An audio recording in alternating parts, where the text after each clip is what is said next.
नमस्कार, बाखबर में आपका स्वागत है। मैं हूं राघवेंद्र सिंह। बाखबर में आज हम बात करेंगे एक्शन में सीएम। दरअसल मध्य प्रदेश में कुछ घटना होती, चाहे वो अच्छी हो या दुर्भाग्य से खराब घटना, जब तक मुख्यमंत्री कमान नहीं संभालते तंत्र सोता रहता है चादर तानकर।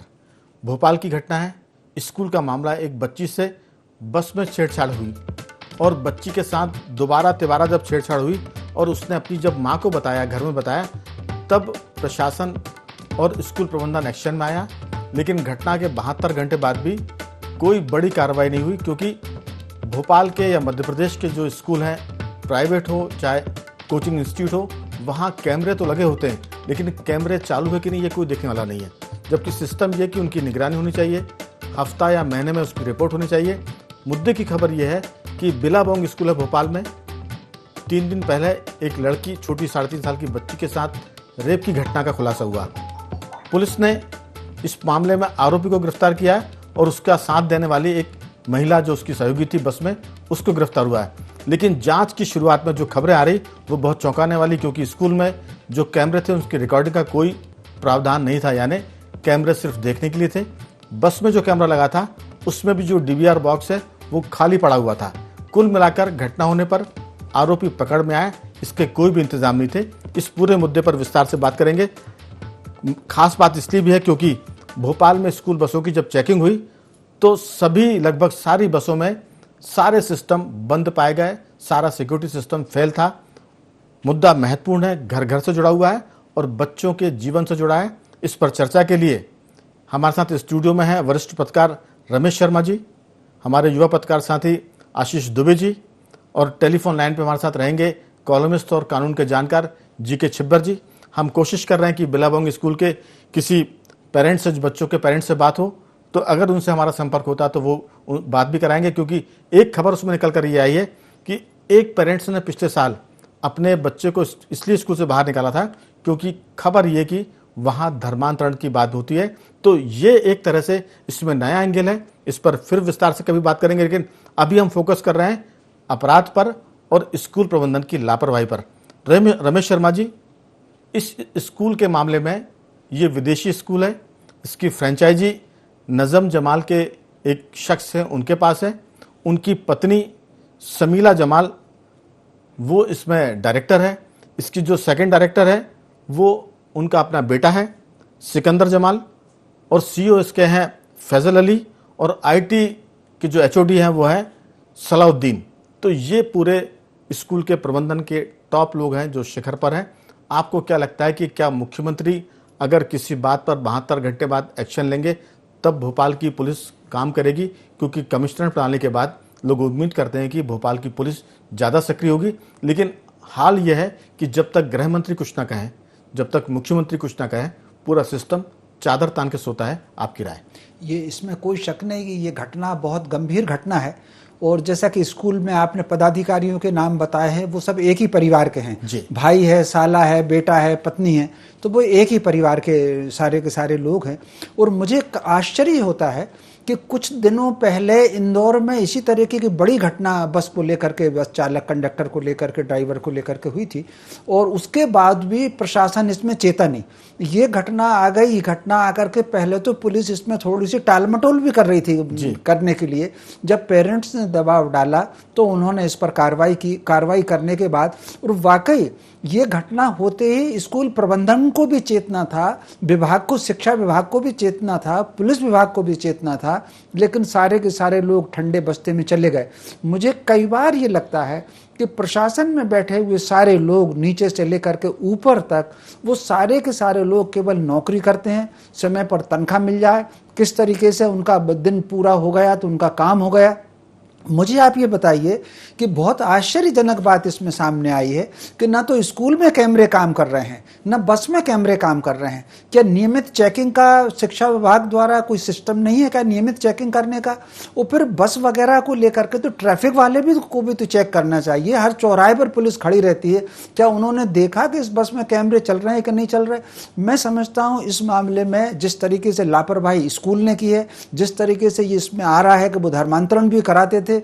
मैं समझता हूँ स्कूल प्रबंधन पर भी कार्रवाई होना चाहिए और संबंधित थाने को लेकर के उस शिक्षा विभाग के अधिकारियों पर भी इस पर कार्रवाई होना चाहिए कि उन्होंने क्यों नोटिस नहीं लिया। कैमरों की जांच, जब इंदौर की घटना हुई थी तो शासन ने ये कहा था कि कैमरों की सबकी जांच हो, उसके बाद किसने जांच की और क्या हुआ, इन सब पर राघवेंद्र जी आना चाहिए सारी की सारी बातें।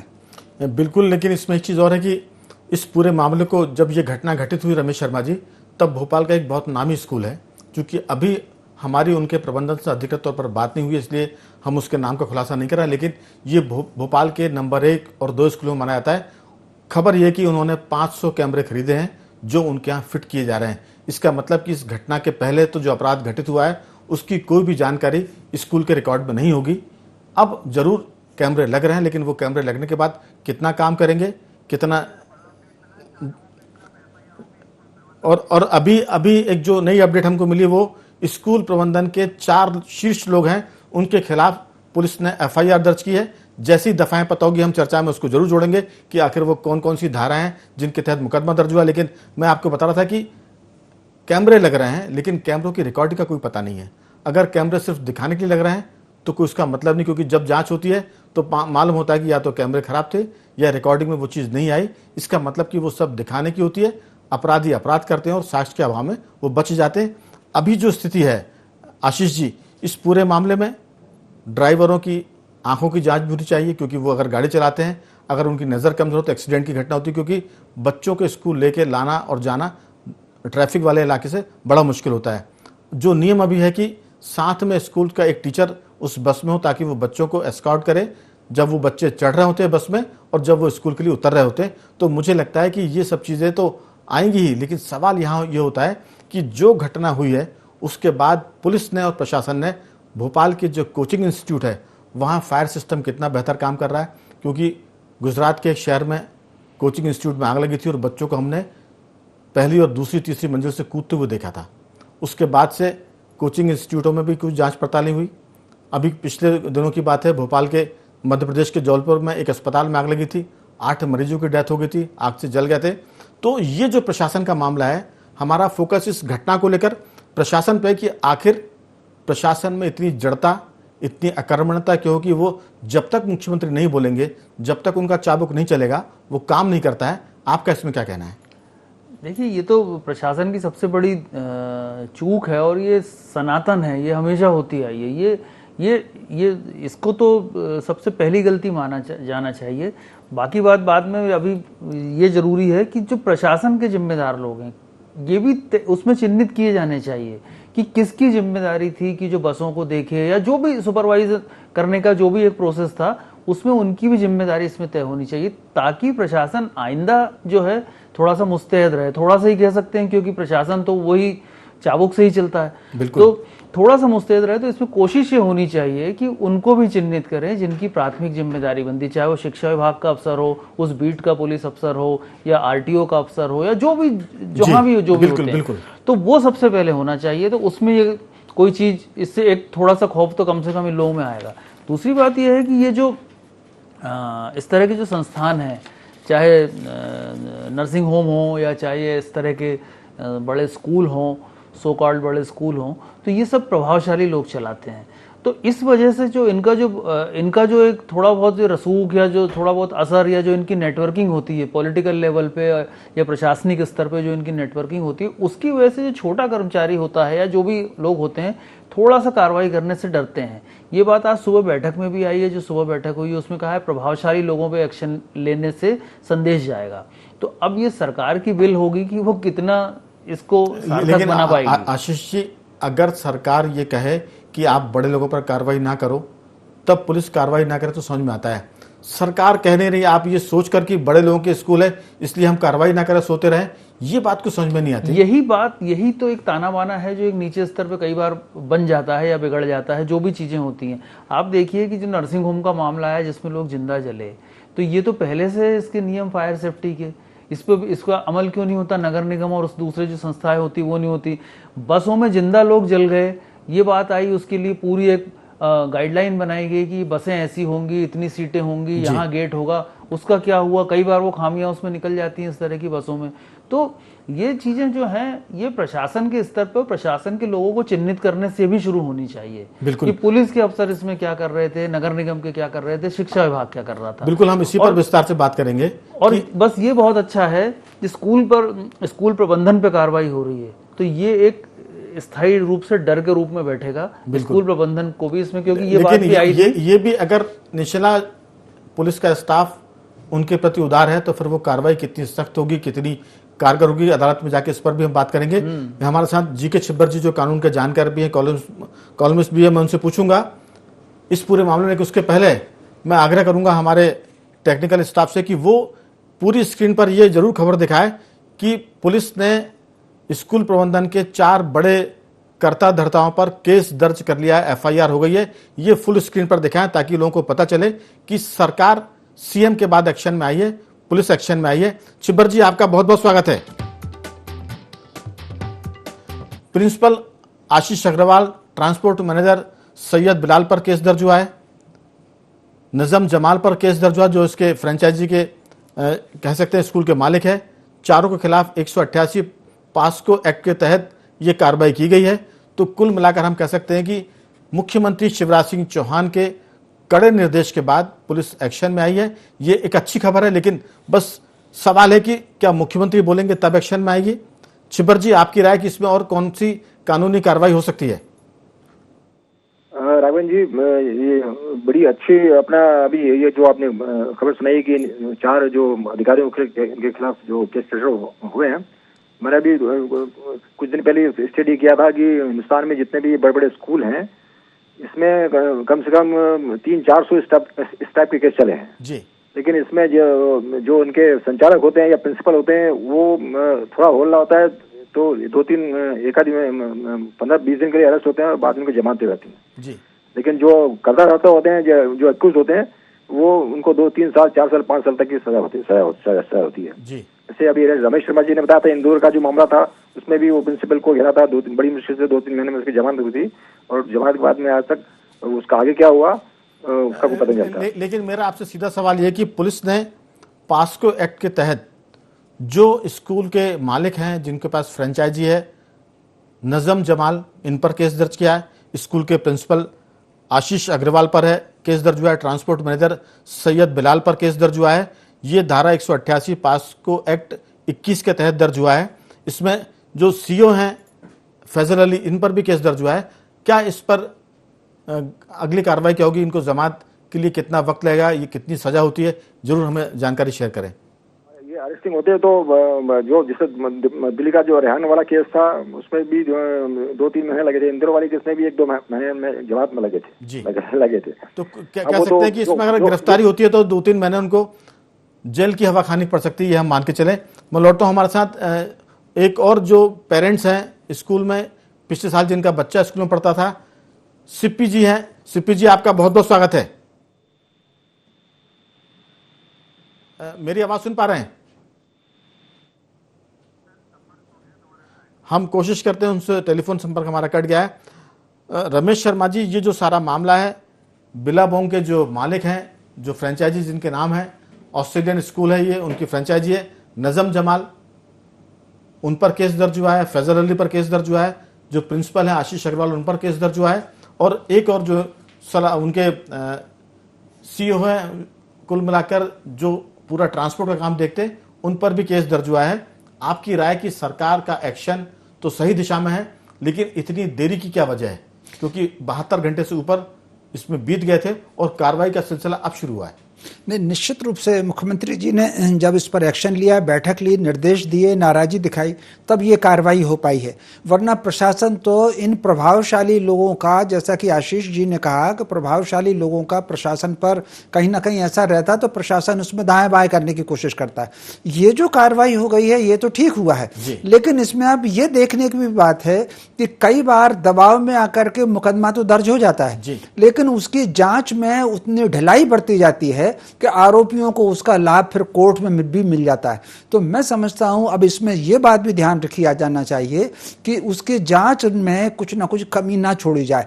इसके अलावा भी ये जो स्कूल वालों पर हुई है वो तो अपनी जगह ठीक है, लेकिन समय समय पर शिक्षा विभाग ने कैमरे क्यों नहीं देखे?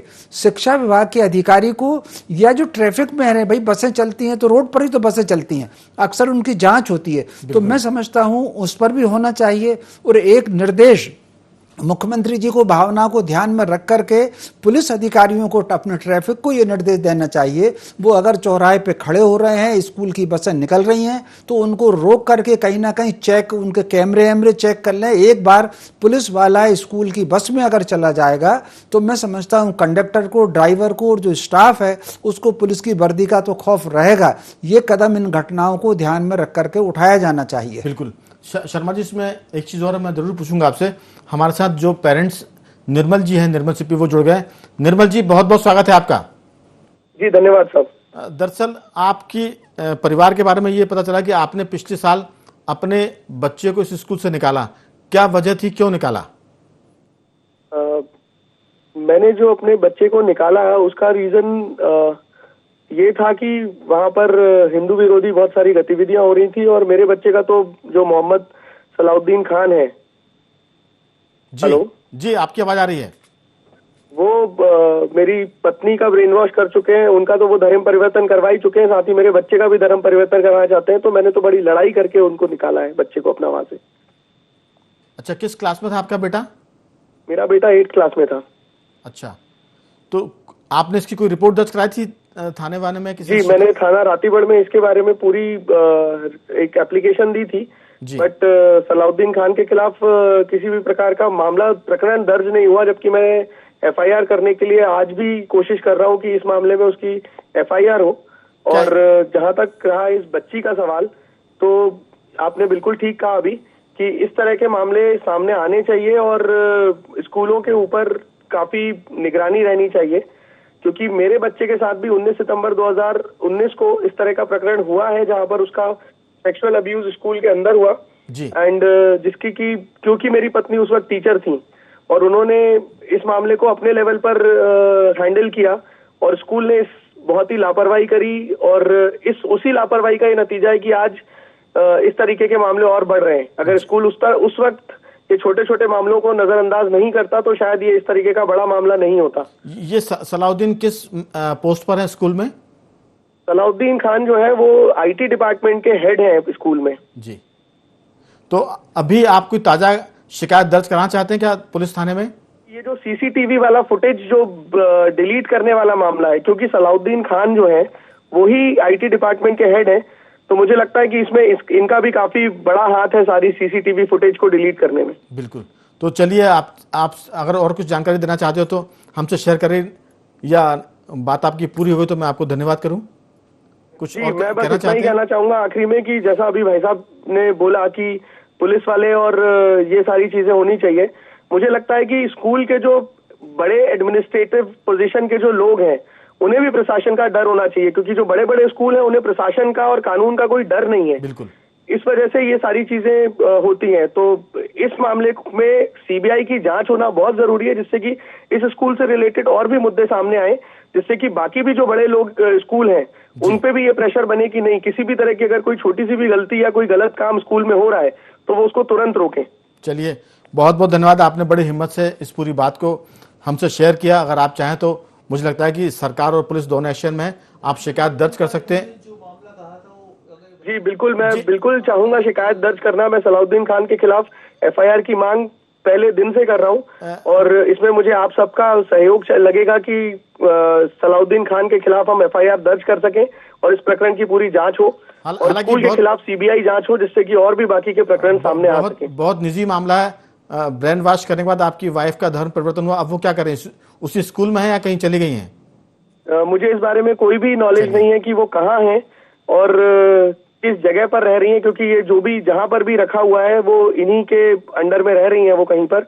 मेरा बच्चा भी उन्हीं के साथ है, और मुझे इस बात का कहीं से कोई मतलब एक तरीके से कहते हैं कि किसी तरह की कोई इन्फॉर्मेशन नहीं मिल पा रही है कि मेरा बच्चा और मेरी पत्नी किस जगह पर और कहाँ रह रही हैं। क्या आपका संबंध विकसित हो गए? अभी आप पति पत्नी की तरह हैं? जी नहीं, बिल्कुल नहीं हुए अभी। मैं तो अभी कोशिश ही कर रहा था कि किसी तरीके से मैं उन्हें समझा बुझा सकूं, लेकिन वो सारी कोशिशें जो है ये जो मौलाना सलाउद्दीन है उनको विफल करते जा रहे हैं। तो अब जब ये सारे मामले सामने आए हैं तो मुझे लगता है कि शायद किसी प्रकार से और किसी तरीके से मैं आपकी बात सरकार भी सुन रही है, हम लोग इसको शेयर कर रहे हैं। हमारे साथी पत्रकार आशीष जी को आपसे पूछना चाहते हैं। आशीष दुबे जी। जी हाँ, मैं ये पूछना चाह रहा था कि जो धर्म परिवर्तन की बात हुई तो उसमें शुरुआत में जब आप लोग साथ रहते थे तब आपने क्या विरोध दर्ज कराया, पहला, और दूसरा जब आपके साथ आपकी पत्नी नहीं है, जैसा आप बता रहे हैं डाइवोर्स शायद नहीं हुआ है, तो उस मामले में पत्नी और बच्चे आपके साथ नहीं, तो उसमें आपने कोई लीगल प्रोटेक्शन या कोई लीगल एक्शन लिया है क्या? एक्चुअली जब तक वो मेरे साथ थी तब तक तो मुझे इस बात का एहसास नहीं था। इनफैक्ट जब वो मेरे साथ पास से चली गई थी तब भी मुझे ये इस एंगल में मैंने कभी सोचा नहीं था। लेकिन जब मैं स्कूल में फिर कभी हम इस मुद्दे पर अलग से बात करेंगे। निर्मल जी, हमारा अभी जो फोकस है इस बात पर है कि स्कूल पर कार्रवाई हो। आपका मुद्दा बेहद संगीन है, बहुत पारिवारिक है, बहुत संवेदनशील है। हमारी पूरी संवेदना आपके साथ है, आपका परिवार वापस जुड़े और मामला सुलझे। रमेश जी, कोई आप सवाल करेंगे क्या निर्मल जी से? ठीक है। तो आप चाहें तो चर्चा में जुड़े रहिए हमारे साथ।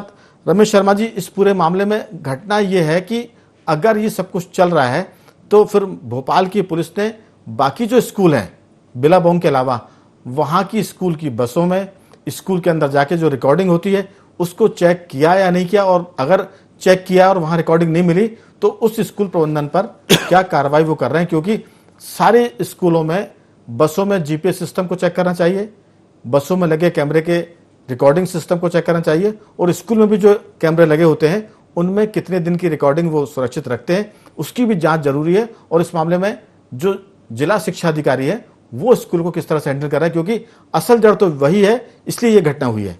देखिए, निश्चित रूप से कहीं ना कहीं शिक्षा विभाग की तो इसमें लापरवाही होगी ही। क्या उन पर भी कार्रवाई होने की जरूरत है? निश्चित रूप से उसमें कार्रवाई होने की जरूरत है। शिक्षा विभाग पर भी जो संबंधित, जो भाई वहाँ का कोई ना कोई एक एडीआईएस टाइप कुछ ना कुछ ऐसा होगा जिसके अंडर में इन स्कूलों की जांच होगी, उस पर भी कार्रवाई होना चाहिए। और जैसा अभी निर्मल जी ने कहा, ये मामला भी बड़ा संगीन मामला है। इस पर वो कह रहे हैं कि साल थाने वाले, रातीवड़ वाले रिपोर्ट ही नहीं लिख रहा है।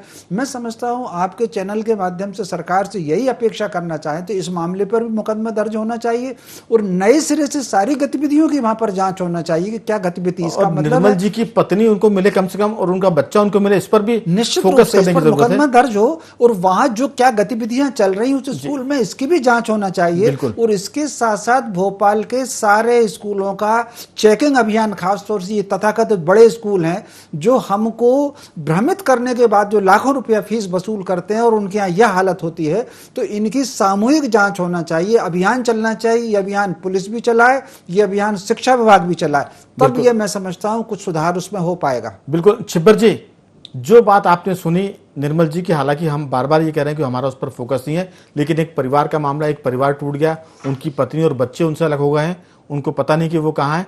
तो ये पूरा जो घटनाक्रम है स्कूल का, ये दूसरा चेहरा भी है। एक चेहरा ये कि वो लापरवाही है, दूसरा चेहरा है कि धर्मांतरण के बाद एक परिवार को तोड़ दिया गया। क्या इसमें कोई कानूनी कार्रवाई होती है, बनता है कुछ? ये तो है, अभी भी रजिस्टर्ड हो सकती है, अभी भी कार्रवाई हो सकती है, केस रजिस्टर्ड हो सकता है और इसके इस पर जो है पूरा इन्वेस्टिगेशन अभी भी हो सकता है। और जैसे ये तथ्य बता रहे हैं तो ये इनका जो ये तथ्य बता रहे हैं ये काफी सफिशिएंट एविडेंस है ऑरल भी, और बाकी इन्वेस्टिगेशन से पता चल सकता है, क्योंकि उनको पता नहीं उनकी पत्नी और बच्चे कहाँ हैं। ये तो बहुत बड़ी बात है। वो भी इसमें याचिका दायर कर सकते हैं इस संबंध में कि उनको प्रस्तुत किया जाए, वो इनके बाद। लेकिन अभी थोड़ा ये घबराए हुए क्योंकि उनको ये शायद ऐसा लगता नहीं कि प्रशासन पुलिस को साथ देगी, प्रशासन का साथ देगा, ये अकेले हैं। तो लेकिन अब स्थिति बदल गई है, पुलिस और प्रशासन कानून के हिसाब से कार्रवाई करने के मूड में है। ये जो आपने कहा कि बहुत चीजें इसमें हो सकती है। आशीष जी, छिब्बर जी को भी सुना आपने, निर्मल जी को, रमेश जी को भी सुना। ये पूरे मसले पर आपकी अंतिम टिप्पणी कि जो मामला है वो हम जो समझ रहे हैं उससे कहीं ज्यादा गंभीर है और ज्यादा ऊपर का मामला है, आपकी इस पर जी हाँ, बिल्कुल। अगर ये धर्मांतरण की बात आ रही है और इस तरह की चीजें आ रही हैं तो ये मामला गंभीर है, और मुझे लगता है कि इसके ये जो इस तरह की तकलीफें जो हैं इस स्कूल में और स्कूलों में भी होंगी, और इस स्कूल का चूंकि अभी रडार पे है स्कूल, तो इस स्कूल में इस तरह के मामले और भी बहुत सारे होंगे। तो पुलिस को बहुत संवेदनशीलता से, बहुत सावधानी से और उस संबंधित परिवारों को विश्वास में लेके ये सारी चीजें सामने लाना चाहिए, तो कम से कम एक जगह से शुरुआत हो और वो सिलसिला आगे तक चले। बिल्कुल। तो कुल मिलाकर ये मामला बिलाबोंग स्कूल का नहीं है, बल्कि ये हर स्कूल की कहानी है। बड़े बड़े स्कूलों में कैमरे काम नहीं कर रहे हैं, अगर कैमरे चल भी रहे हैं तो रिकॉर्डिंग नहीं हो रही, और रिकॉर्डिंग भी हो रही है तो वो मौके पर उपलब्ध नहीं होती है क्योंकि उसको डिलीट कर देते हैं। तो बहुत सारी चीज़ें हैं। पूरे मध्य प्रदेश के जो स्कूल हैं, कोचिंग इंस्टीट्यूट खासतौर से जहाँ सैकड़ों तादाद में बच्चे पढ़ने जाते हैं, वहाँ फायर फाइटर सिस्टम की जाँच होनी चाहिए, और टीचर किस तरह से पढ़ा रहे हैं, बसों की स्थिति क्या है, इस पर विस्तार से और गंभीरता से कार्रवाई की जरूरत है। कुल मिलाकर हम कह सकते हैं, एक बार और मैं दोहराऊंगा कि पुलिस ने आज बिलाबोंग के चेयरमैन नजम जमाल, जो डायरेक्टर हैं, ऑपरेशन फैजल अली, प्रिंसिपल आशीष अग्रवाल और ट्रांसपोर्ट मैनेजर सैयद बिलाल पर केस दर्ज किया है। इसमें लेकिन एक और किरदार सामने आ रहा है, उनका नाम है सलाउद्दीन खान, जो HOD हैं IT के। वो भी बहुत इस पूरे मामले में गंभीरता से उलझे हुए दिख रहे हैं। तो उम्मीद करते हैं कि पुलिस कठोर कार्रवाई करेगी, न केवल बिलाबोंग बल्कि मध्य प्रदेश के जितने भी बड़े स्कूल और कोचिंग संस्थान हैं उन पर कार्रवाई की दरकार है। एक्शन में CM है, उम्मीद करते हैं कि रिजल्ट आएंगे। बखबर में आज सिर्फ इतना ही। चारों मेहमानों का धन्यवाद, खासतौर से जो पेरेंट्स हैं, निर्मल CP जी, उनका भी बहुत बहुत साधुवाद कि उन्होंने चैनल पर आकर हिम्मत से अपने परिवार के दुख दर्द को हमसे साझा किया। उम्मीद करते हैं कि उनका परिवार वापस मिलेगा और उनकी तकलीफें दूर होगी। बखबर में इतना ही। कल किसी और मुद्दे पर बात करेंगे, तब तक बने रहिए हमारे साथ और देखते रहिए IND 24।